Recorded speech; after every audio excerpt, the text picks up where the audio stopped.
Good morning, everyone. I'm here again. This is Anne Rojas with the Gift Foundation, and I'm here with Michelle today, and we're going to be talking about cultivating community and breaking silence in the classroom alongside, right, the urgency for teacher training and professional development in all schools, right? And I've talked to so many teachers in the past and recently who are going through these same issues. Okay, so I'm here today with Michelle, and she's going to let us know what's going on. Hey, so thank you for having me. Just wanted to chat with you about just like what's happening as a teacher and how my story kind of connects to that, especially thinking about, just like the state of the educational world and teaching in general. So it's super exciting to be here and kind of dive into that. And I want to remind you guys, like, we're both poets. Like, we're poets first, and we're also educators, and we're leaders in our community. And that's one of the reasons why we're here together, is because we're bridging these conversations and these experiences that have yet not been told, right? Mm-hmm. So tell us, Michelle, what's going on in your classroom? And tell us about you. I want to know your story, too, because I think it's important to know who you are, what you're doing, and what drives you to do the things that you're doing, so we can understand you not just as Michelle, but as a teacher, right? Sure. So, my name's Michelle Soto. I am a 5th grade ELA teacher with a background in special education.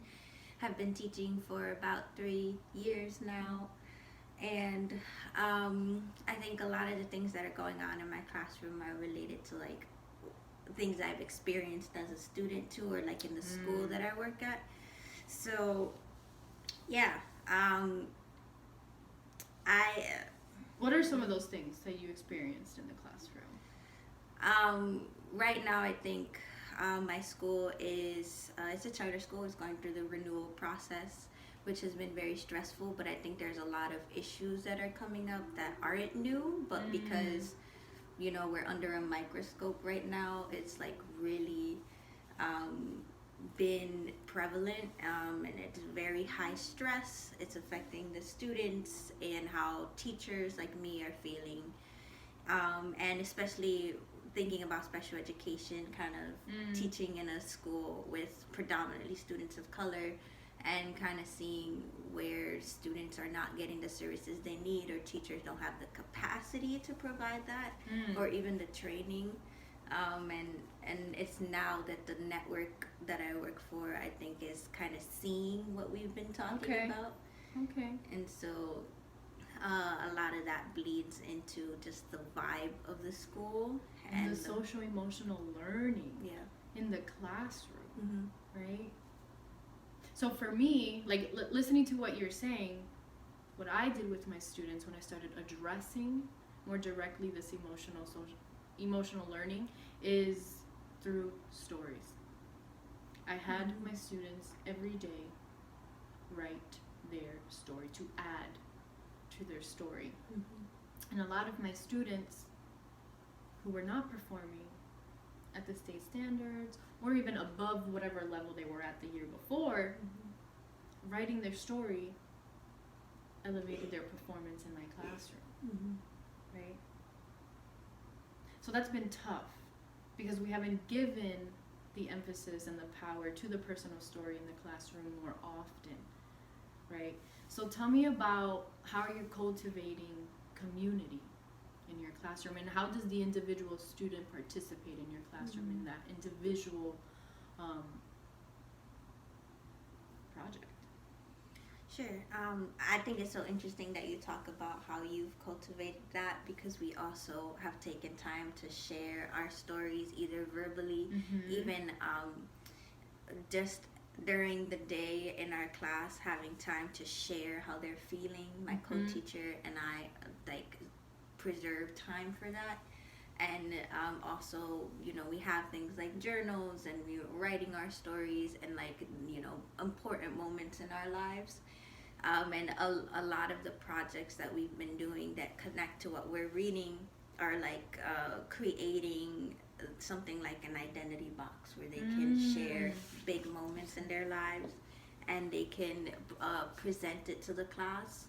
And that was something that they really loved, and I saw a lot of the students that in the beginning of the year we have these meetings called snapshots. I'm not sure if all schools do that, but it kind of is like a rundown of like, these are the kids, you know, you gotta like look out for, right? Okay. Like at-risk students? Yeah. Okay.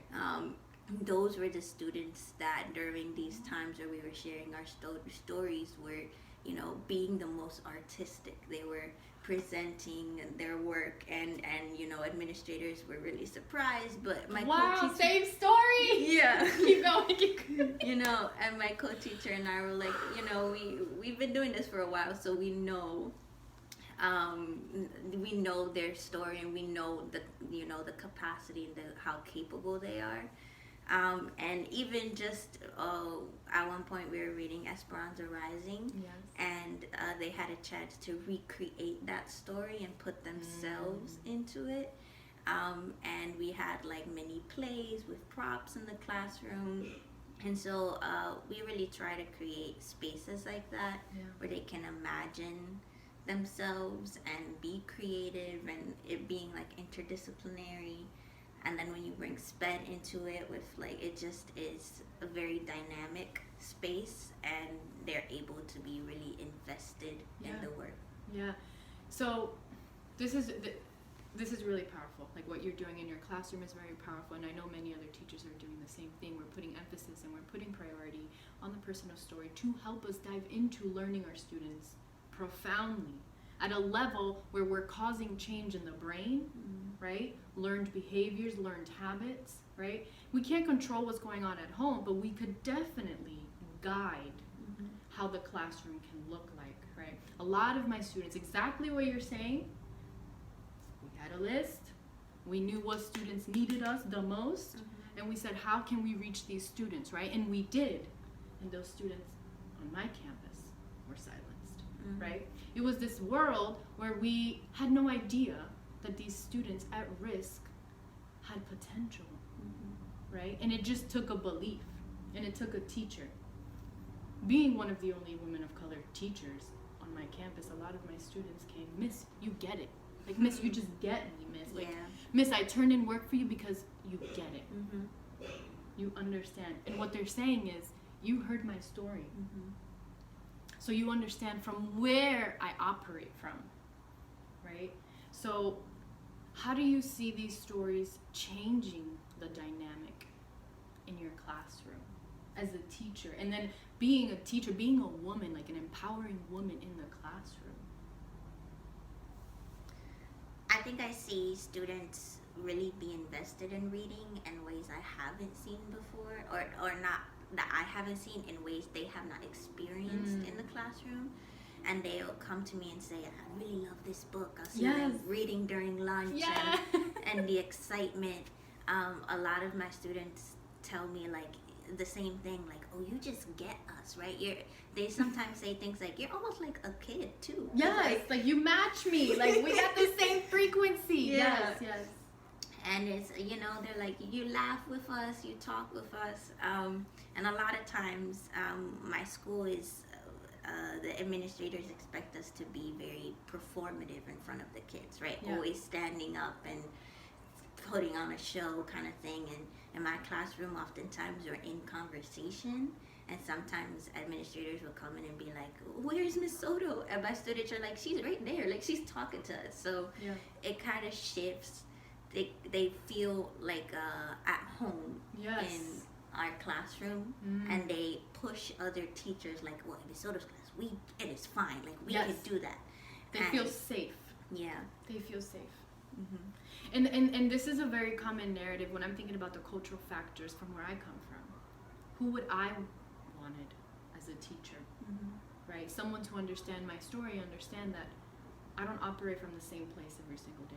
The stuff that are happening at home shifts from where I operate. And being a student at such a crucial developmental age, I'm talking about like junior high, even high school students, right? Transitioning into college, like you don't know who's first generation.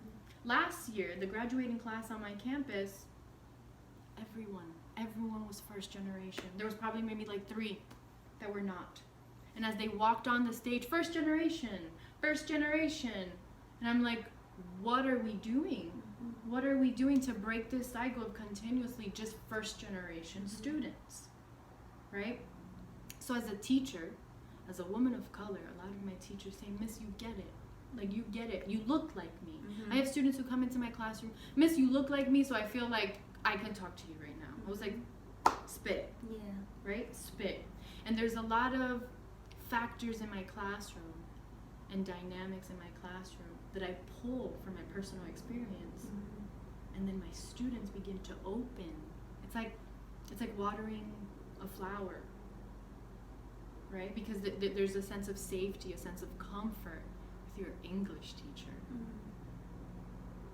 right? So it's a big deal that you have students coming into your classroom to read during lunch, because the narrative is we don't read. People who look like us don't read, don't write, don't care to do that, and come from regions of the world where that is a lack of, right? Not because we don't want to, but this story of, well, they're just not using the resources. What resources? My classroom did not have a library. There was no representation of a world where reading is a ritual for healing.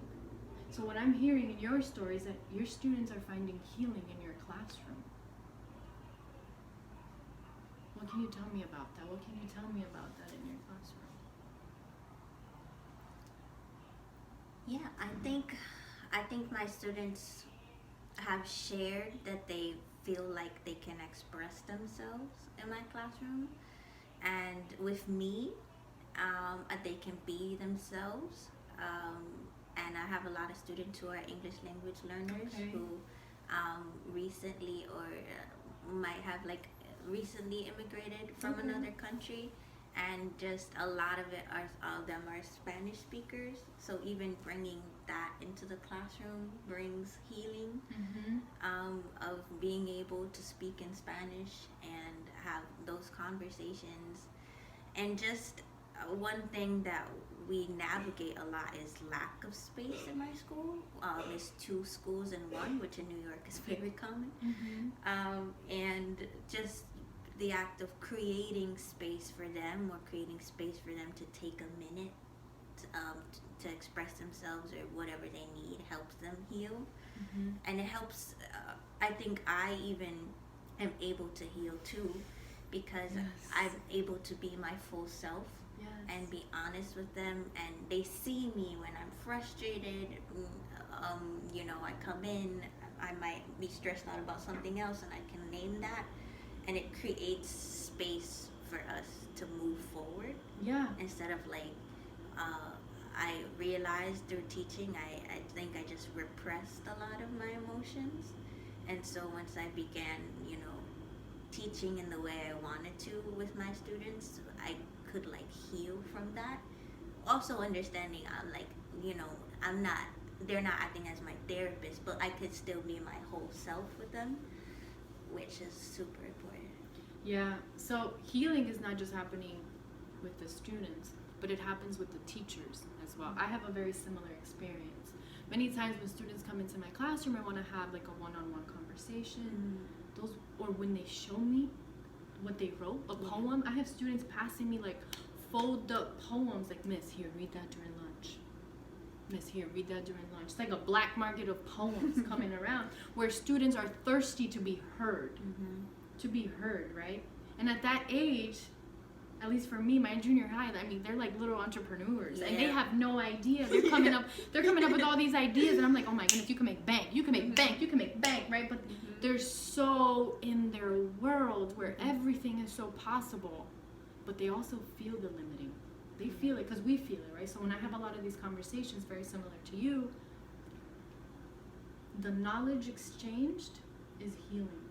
And I begin to see the classroom as a space for community building, right? And intentional literacy, intentional writing, the personal story, because like you, there was a lot of repression.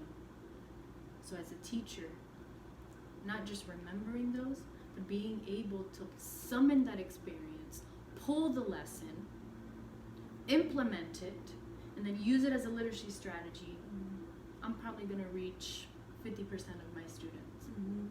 A lot more than I did yesterday. And I don't know if this happens to you, but when I share stories about my life, right, as a teacher, appropriately, these students, they want to hear more. They want to hear more, right? How has teaching helped you reframe education in your life? I think similar to what you said, I want to be the teacher that I wanted. And I think I had teachers who tried to be, or they had little things about them that I was like, if I were a teacher, I would want to do that. And so I think teaching can be a place of pushing that and creativity and imagination. That, can you remind me of the question? Yeah, it's okay. Reframing, like how do we reframe how we view and perceive education? Like how are we receiving and giving education after so many years of trauma in the classroom? Legit trauma in the classroom. I think for my own educational experience too, I had a lot of teachers, and there were a lot of systems that were very traumatic in the sense of it was about control and silence, and it was very traumatic to the point where even when I did have teachers that I helped me reframe that, it was hard for me to imagine a world where I was a teacher in that system.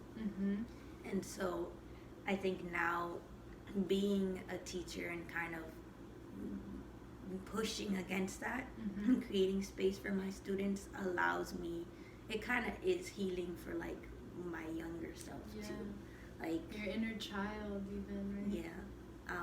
And reminding me that like as a system, education has a lot of like issues that need to be, I think, dismantled. But there is a world and there are classrooms that exist that kind of push against that and allow students, or even push students to be like their full selves, the best full whole being, right?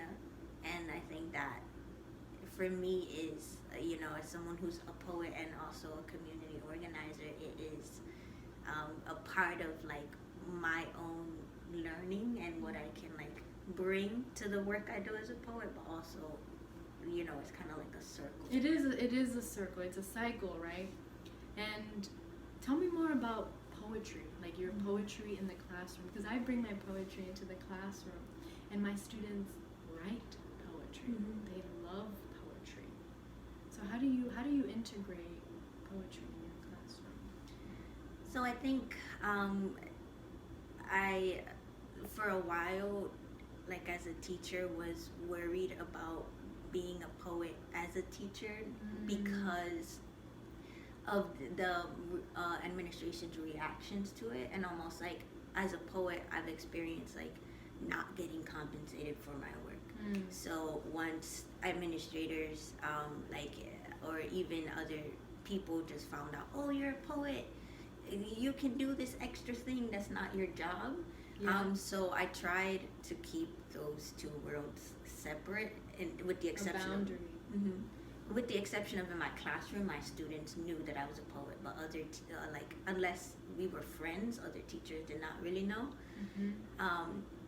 I think a few years ago when I initially was teaching 4th grade, we had they created their own poetry, and we also took it from hip hop and music because that was what they were into. Wow. As well as like reggaeton. Yes, our history, our culture.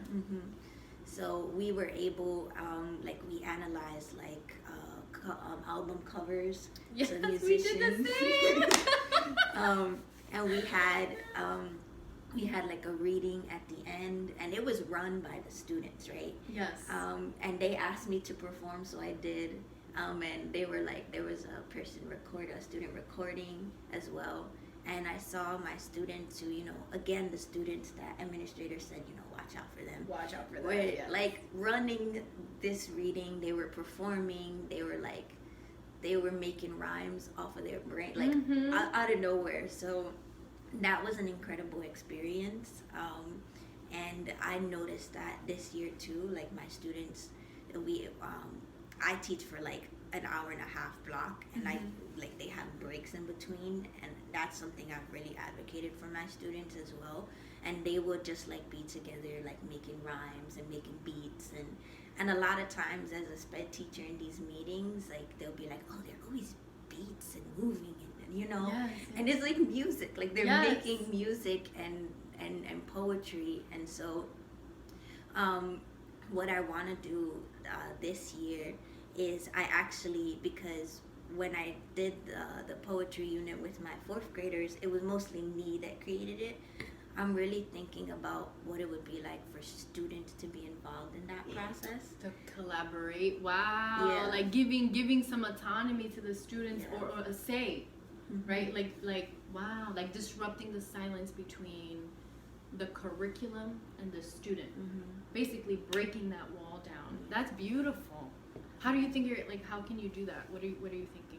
I'm thinking of I already told them, like, I've been inspired by y'all and what you do for us to do this work and write more poetry and hip hop and bring it into the classroom. I'm thinking about having, because what I do is like monthly lunches with my students, and we eat like different things, and we just have this community conversations in whether it's in the classroom, etc. And taking that time to also just like brainstorm, right? If we were to bring music and hip hop into the classroom and poetry, what would that look like?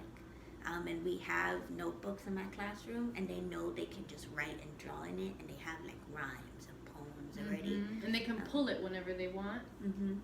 And so I want it to be like we're in a circle, and they're like, oh, what if we do this? And then I have some students that like they just are really good at performing their poetry, and I would love for them to just like perform for the class and then kind of like lead the class. Yes. Which I learned from a really dope educator that works at my school, where once a week she would actually have one of the students lead. Wow. They created something like, this is really important to me, and this article or this lyric that I really love, we're gonna read it together. And she sat with the kids and they led the class. And it was I as a sped teacher was in there providing services for the students on my caseload, and ever since I saw that, I was like, that's something that I also want to do. Wow. Because we see that in college, right? Like I've had to lead many classes. I had to lead many classes even in graduate school as well. However, in the younger generation, I think we can start doing that a lot earlier, right? I love the literacy strategies that you're trying and that are working, right? And that they're creating a function around the dysfunction that we're living in the educational system, right? Because it's very personal. Like what you do in your classroom is very personal, and we can't expect all teachers to want to do what we're doing. However, to understand what is happening and to understand and engage with the impact that what we're doing is creating, that's important, because it puts the student at the center of our cause, right? It puts the student at the center, and we're able to see, for instance, like those strategies on letting the students lead, we can see what their brain looks like. We can see how can we tap into this student so they can learn this. How can we tap into this student so they can pick up a book and engage in the ritual of reading, right? Because reading affects everything. So it's healing in a way, and to allow the students to see themselves in a position of personal power, which is what poetry gave me. It broke that silence of not feeling enough. I knew somewhere my story was held, right? I love how you're engaging your story with the personal stories in your classroom. How can we begin to think about engaging other teachers to begin thinking in a fashion that addresses the student first, right? Like what we're doing, right? Whether through teacher training, professional development, what does representation look like on that spectrum? So tell me about your teacher training. Tell me about your professional development. Is there any? Right now, a lot of it's test prep season. I'm not sure if it's I definitely in New York. Yeah. And right now a lot of our professional development is about testing, progress monitoring, The usual. yeah. Many times honestly it feels like the professional development feels overwhelming, and like the teachers are not the ones teaching us. It's it might be somebody else either coming in, doing it, and so yeah, it's right now it's pretty stressful, this professional development. And we also get like sometimes we have full days where we're looking at data, for example, of like scores or certain things like that. I really I don't have a lot of experience with professional development, one around special education.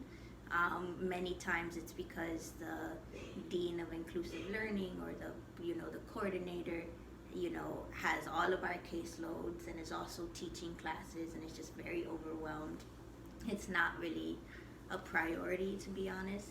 And I was just having a conversation with one of my fellow educators who's also has a background in special education, where the expectation, it feels like, for sped teachers is to be essentially a gen ed teacher, right? With just like, but also write IEPs at the end of the day. And so a lot of that, like very specific, how do we support all of our students, but students who like really need breaks and really need, sentence frames and all of these resources, we don't have the capacity or really the training to do. So right now he many times feels like he has to be two teachers, which I feel that a lot as well. And just like lack of space as well in our school. It's hard to do like pull-out groups and all these things that need to get done, or that we think the students need. When I first started looking to be a teacher, it was yeah, so when I was looking to be a teacher, I found that many of the teaching programs were very focused on, controlling students. Not a lot of conversation. Like a power over instead of power with? Yeah. Okay.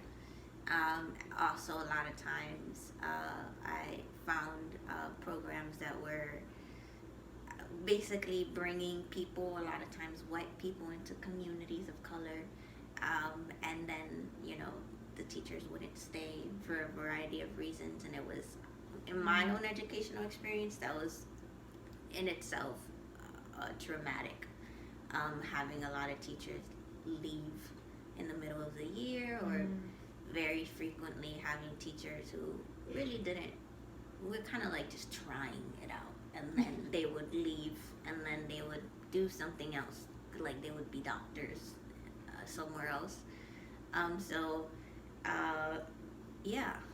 I ended up doing a teaching residency that I think was based in East Harlem, El Barrio, and there were, we did have ample time for professional development. There wasn't a lot around special education, which was hard for me because I knew that's where I wanted to go into my career, and it's still, I think there's still work to be done around continuing the conversations teachers need to have, like, as in order to support their students, and like learning about content and like culturally responsive teaching. So I learned a lot about lesson planning, which was important. But when it came to the stuff that I was really excited about that made it relevant for my young people, I had maybe like one or two professors in the program that I did that thankfully I've, kept that relationship with them. And so I continued to learn from them. I also did a accelerated program, which a lot of times happens. Mm-hmm. It was a year, mm-hmm. and a lot of my classes were shortened to a few weeks, and I was like, this is overwhelming. And I feel like that is the hardest thing about professional development for me right now. It's not about what I want it to be about, and it's also squeezed into a short amount of time. Mm-hmm. Like yesterday we had a really long meeting, and my co-teacher was like, are you okay? And I was like, I'm overwhelmed. Yeah. And then it's expected that, now you immediately have to implement these things that a lot of times it's not even what we're doing in my class. And there's these deadlines and these spreadsheets and walkthroughs happening. So yeah, it's pretty stressful. A lot of what you're saying is resonating with me, not just as a teacher, but I'm recalling and I'm remembering my smaller self. I went to 17 different schools. I went to a new school every single year. And I can remember just two teachers who knew my story. 5th grade math teacher and a 3rd grade English teacher. These teachers knew what I was going through. They knew I was living through the homeless system. They knew that at home I was doing homework by myself. Mm-hmm. So these teachers would go out of their way, like what seems you're doing, what I'm doing in my classroom, to ensure that those students left at the margins, because their intersectional lives are in the center of our curriculum, right? Mm-hmm. Teaching them to engage in the power of learning. They need to be seen as well. So when I'm able to engage my personal experience of hope, of mm-hmm. always hoping to have a teacher that understands where I'm operating from, mm-hmm. it heals me. It heals me to see students read. It heals me when I see people read. It heals me when people ask challenging questions that could really disrupt an entire system. Mm-hmm. We wouldn't be disrupting systems if the systems were for us. If the systems were created for us. Like, they're not. Mm-hmm. Even as a teacher of color, holding, a mediocre positions, like you're almost leadership, but not really leadership, mm-hmm. there's a cap where I can navigate the system. Whereas a lot of my co-teachers who are white women, they can skip parts of that navigation. Mm-hmm. They can skip it, but not me. As a teacher of color, I have to document everything. I document even every literacy strategy I try mm-hmm. with each student or in my classroom. I began to integrate it into my grading. So my students receive an effort grade in the literacy strategy of the week. Because then we both know what works. This is intentional. Mm-hmm. This sentence frame worked. Because this is part of their story, is how they learn, how they engage mm-hmm. their patterns of thought. As much as we want to give them books to read, they will read what they want to read. And as a teacher, we're responsible to ensure that they have all the options in front of them so they can make the best choice for them. Like you, a lot of my professional development, well, actually not like you, my professional development was all internal. Mm-hmm. sped, we had opportunities to leave the school, but that meant me leaving my caseload, me leaving my students, having to give someone else to take on my class, right, where I could be progress monitoring. And that's extra work for me at the end of the week.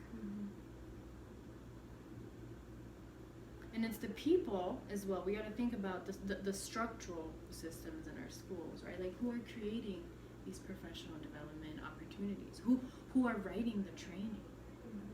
And for who? For the success of what teachers and what students? Because that could be a blind spot. That could be a blind spot for our administration, especially if their research is not up to date, if they are not going to conferences for updated information, if they're not doing panels, if they're not communicating with other administrators, right? And that can go into question too. Which ones? Which ones are you communicating? Right? So I hope in the future we get to see more systems be created that are open for teachers like you and I can go into these meetings, these trainings, these professional development spaces and say, this is working. And we want to do this more. And this is working specifically here. Look, students of color are doing this. Students of color are doing this. I have teachers at the campus that I work at that shifted the curriculum in place, and students who were not turning in essays and getting multiple zeros all of a sudden had A's on an essay. All of a sudden actually went home and opened a book. It filled my heart with joy. I was like, wow, like, why couldn't I have her as a teacher? So it sprinkled a little bit of more of that trust in education, but I feel a little betrayed by education. And I know there's some other teachers out there that I've had one-on-one conversations with, and it's becoming the climate.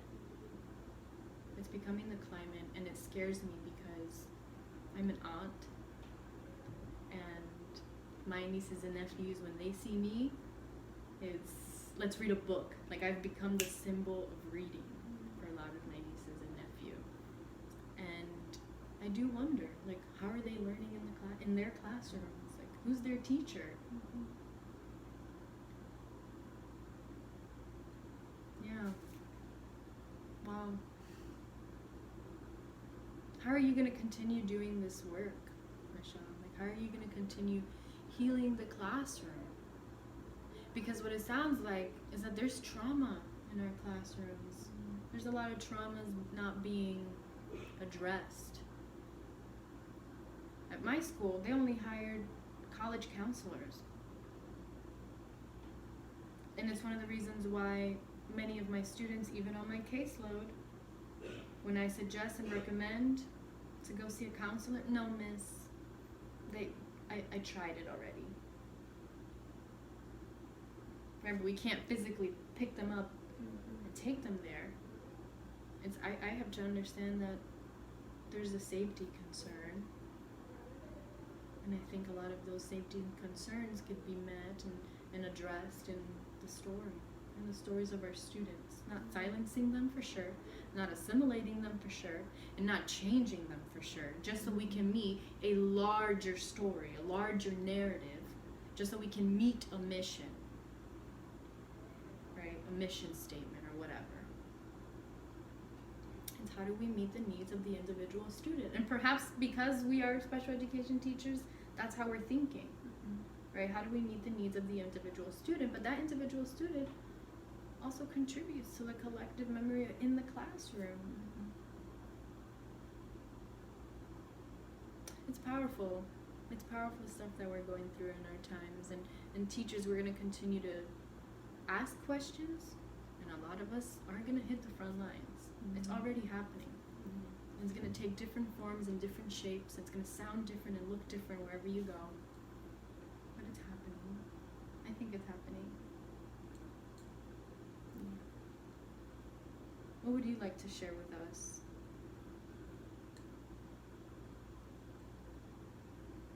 I'm thinking about that question that you asked about how am I going to continue to sustain the work Sustain. I love that word. And that is a question that I find very hard right now. I went into teaching knowing I want to teach. I think the big question I get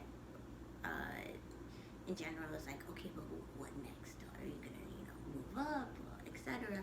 And it's not to knock, necessarily moving up into leadership positions. I just know I am my most joyful in the classroom. And so I do think, and there are teachers I know that have found ways to prioritize and center their teaching while still holding leadership positions.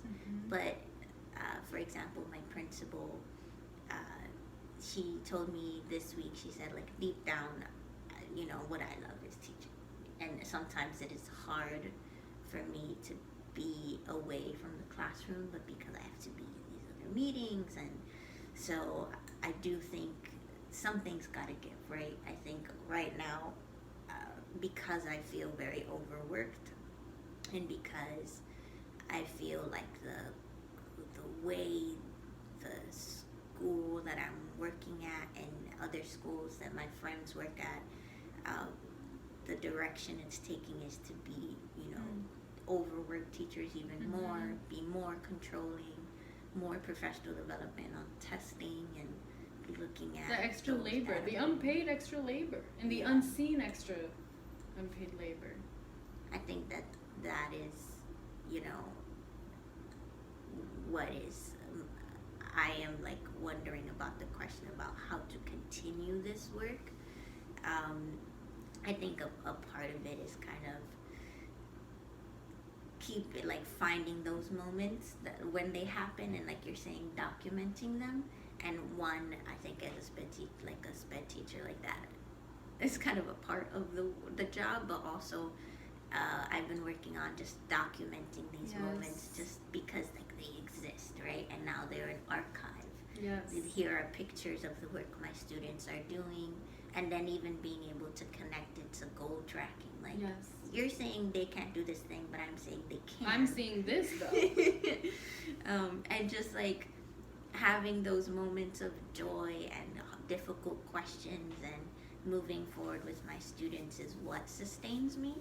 I'm also just looking to connect more with teachers and have these conversations because, like you said before, a lot of times they happen in moments, right? But then you have to teach your other class, or then I have recess duty, and so it, gets shortened. And a lot of times it's, after work, we're staying till 6, 7, and having these conversations while doing this extra work, and now we're tired for the next day. So how to build that community with teachers and have these conversations, and then, okay, now how do we bring it to professional development? Or, like, even what if, like, this idea of, like, we just kind of need to create a school for our students where the students are at the forefront, and teachers, have autonomy, but are also, like, being held accountable and for, like, things. So all of those things are, like, what's keeping me hopeful, because I know that the way I'm being overworked now, and based on the conversations I've had with other teachers, they're also being overworked. It is not sustainable. It's not sustainable. It's not sustainable. And I think there's another layer to that too that is difficult to talk about, just because as teachers, we don't have a lot of information on that. Other people hold this information, right? So I'm thinking about teacher training and licensing. A lot of salaries, for instance, numbers, are attached to licensing. What happens when a teacher who is working through licensing, is doing amazing work, is shifting the paradigms in the classroom, however, financial needs are not being met? That too is not sustainable. That too is not sustainable. Where I work, they don't want anybody talking about how much they get paid. It's actually a policy. Like, you do not talk about how much you get paid. However, You can't control what people say, right? You can put that on paper, but everybody at my campus talks about how much they get paid. So it's revealed. So I sit in meetings sometimes telling myself, wow, this person doesn't even have a master's. This person is not done with their licensing, and they're making 10, 20,000 more than me, and I'm taking public transportation to school. And I have teachers rolling in Lamborghinis. And my students call them out, right? And this is a physical, this is a very material way of trying to identify where the lack of sustainable, right, things are happening. But they see it. Like, what do you say to that? Like, what am I supposed to do? If you're not gonna pay me, you're gonna lie to me about the pay, because it all comes out. The truth comes out. And some of those salaries are public. But those two can be chosen to go public. You know? Yeah. I don't know if I could keep teaching in the classroom. I feel like my calling is in a leadership role to shift systems, to support people like us who are seeing, like you said, amazing success with the literacy strategies that we're trying, but that certain curriculums don't see as valid, right? Because in those personal stories that I read from my students, there's a lot of healing, and it's a form of documentation. When we have students write their stories, it's a form of documentation.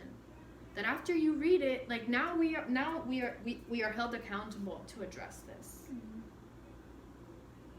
And perhaps many teachers don't know how to do that. And maybe that's where the lack of professional development is coming into play.